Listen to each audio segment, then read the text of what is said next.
يستعد المنتخب المصري الأول لكرة القدم لبداية مشواره في التصفيات المؤهلة لكأس العالم 2026 بمواجهة منتخب جيبوتي، حيث يتواجد منتخب مصر في المجموعة الأولى مع منتخبات بوركينا فاسو ومنتخب غينيا بيساو ومنتخب سيراليون ومنتخب أثيوبيا ومنتخب جيبوتي.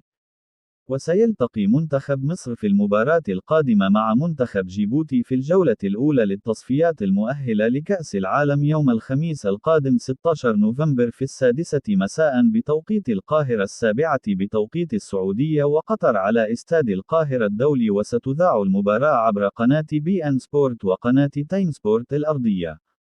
ثم يلتقي منتخب مصر في الجولة الثانية لتصفيات كأس العالم مع منتخب سيراليون يوم الأحد 19 نوفمبر، وستقام المباراة في دولة ليبيريا.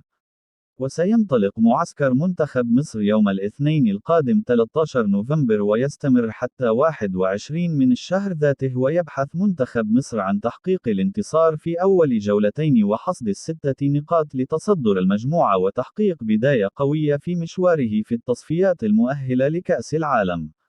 حيث يسعى البرتغالي فيتوريا لتحقيق منتخب مصر حلم التأهل لكأس العالم للمرة الرابعة في تاريخه بعد التأهل من قبل 3 مرات، خاصة مع النظام الجديد للمونديال بمشاركة 9 منتخبات أفريقية.